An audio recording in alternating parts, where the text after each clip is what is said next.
Welcome back to the channel.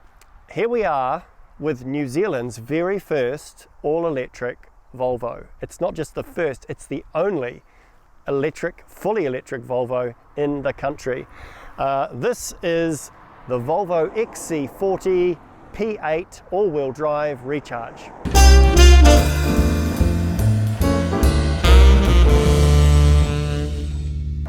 Now, whenever we talk about Volvo, of course, a lot of people are thinking diggers and trucks, but you know, Volvo, very big company, and the truck division and the car division quite separate.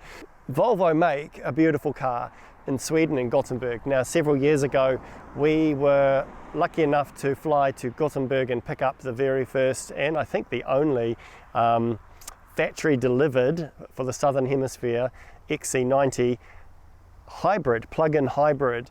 This, however, is the fully electric, and this is a smaller version to the XC90, which was the first plug-in hybrid car. This is the Recharge version. Now, I've imported this car from England, and due to the COVID chip shortages that we've got all around the world at the moment, there is very limited supply of electric vehicles, and no different here in New Zealand. So I've had to import this one in order to get one, otherwise we'll be waiting till later in the year, September, maybe 6 to 9 months before we start to see any of these in the country.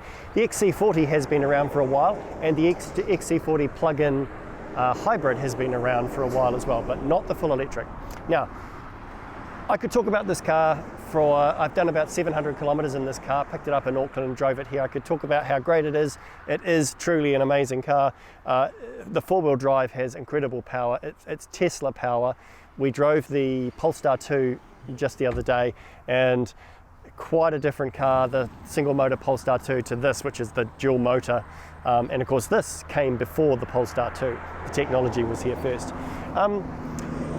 I could talk about how great the car is. However, I wanted to talk a little bit about the process of importing a car like this into New Zealand, and in my case, from the UK. So that's what this video is all about. But before we do that, let's just have a quick look around the car. Looking at the front of the car, not much different to any other car really, any other Volvo. No air going in the front there, of course, because this one's fully electric. Other than that, exactly the same. This one is in bursting blue, and that is exactly the same color as our XC90 bursting blue. This is what they call first edition, so this came out 6 to 12 months ago, I suppose, in the UK, and we bought it in as a vehicle with about 2,000 kilometers on the clock, and it was a dealer demonstrator. Just come and have a look around the sides. This one is obviously filthy because we have been driving it. It's got the P0 tyres on it here at the moment, the Pirellis. This is R design, they call it R design spec. So a little bit more trim at the trim level, I think, is a little bit nicer.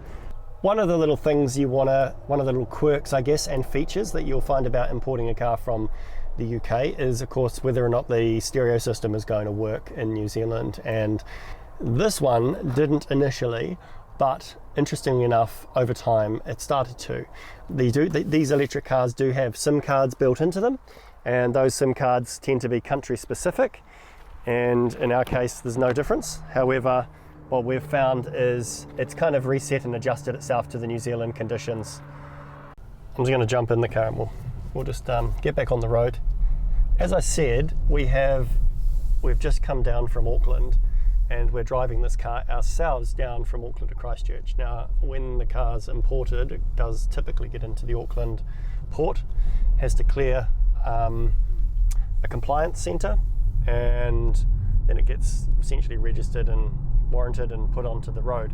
But going back, like how to choose a car, I guess, like this, or any car from, in our case, overseas, pretty easy. I got onto Auto Trader, which is a UK website, and kind of started to find the car that I was looking for.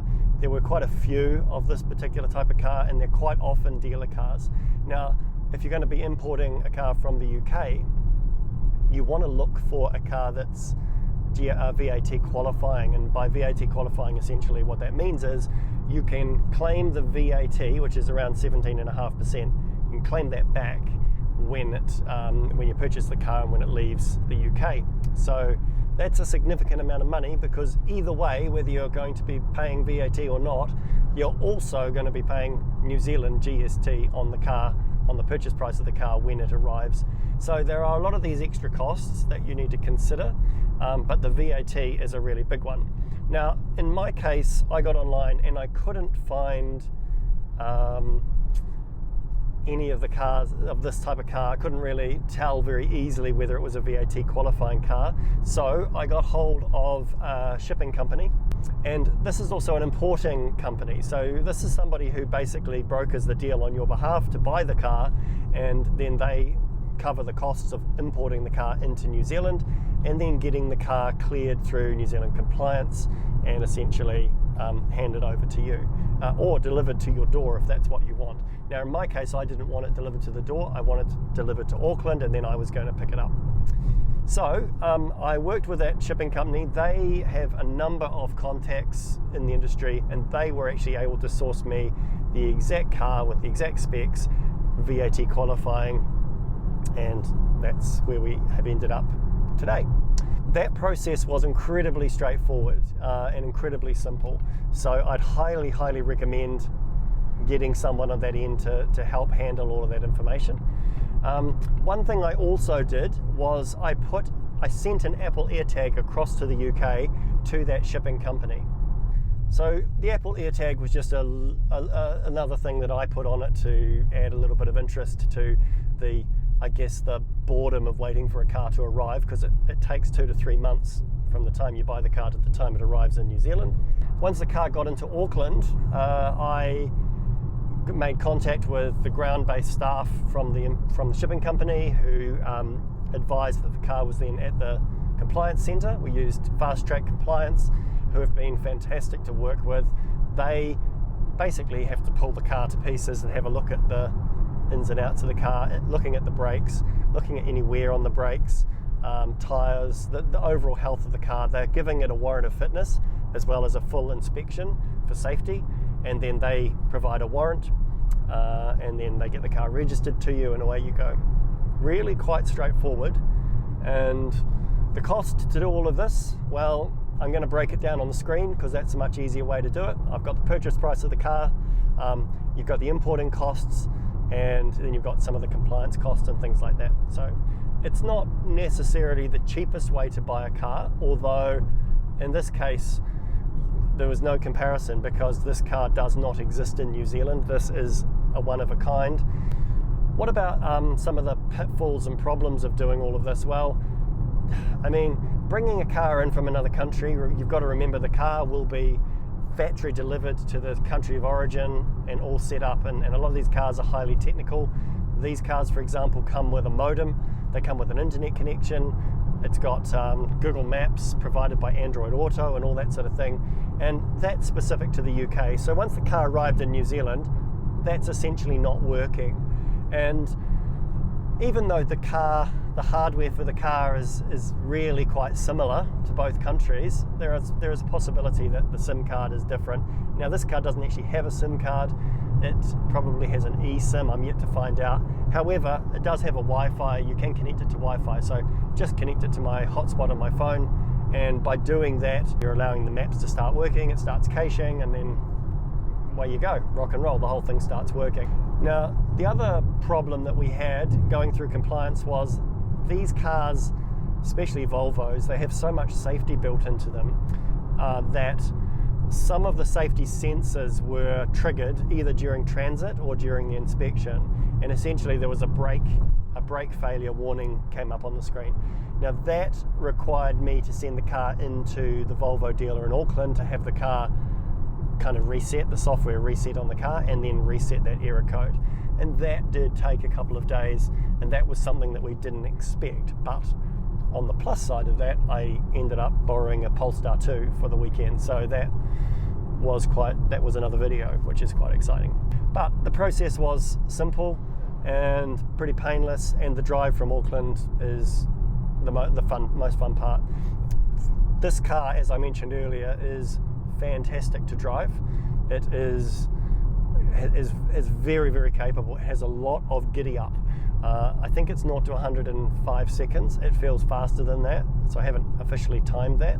It certainly feels fast. You don't lose any traction at all with it being 4-wheel drive. I'm just passing someone right now, for example, completely effortless, and you know, you're up it way beyond legal speeds in no time whatsoever. This has air suspension as well, so incredibly smooth over the bumps compared to my Tesla Model 3 Performance, which doesn't have any kind of air suspension. This is a very cruisy car to drive. Very relaxing, very easy over the bumps, and our New Zealand roads are shockers, so that sort of thing is fantastic. The other thing about the Volvo is it has an option to turn on one pedal driving, just like in the Tesla, and that is fantastic. Now, with one pedal driving switched on, if you lift the brake, you will slow with the regenerative magnetic braking, and then you'll come to a complete stop. So you're literally around town, you don't really need to use the brakes at all for anything. And that takes a little bit of practice, but it is a very enjoyable way of driving. I think the thing about electric cars is a lot of the companies try and just recreate a petrol car, and they try and recreate all the quirks that come with combustion cars, and I just don't think that's necessary. I think there's a real opportunity to rewrite the rule book and do something unique, and I think that's certainly what they've done here, and obviously Tesla are the leaders in doing such things, and everybody else is really just copying what they're doing. But the Swedes are absolutely top-notch when it comes to fit and finish, just like with the Polestar 2, absolutely flawless. You're in a piece of high-quality Swedish furniture, and you really do notice it, and you really know it when you're in here. So yeah, I hope this has been useful. Less of a car review and more of a tale of importing a car. I'm looking forward to driving this the rest of the way home, and I want to thank you for watching. Make sure you subscribe to the channel, make sure you like, and all those kind of things. We'll see you next time.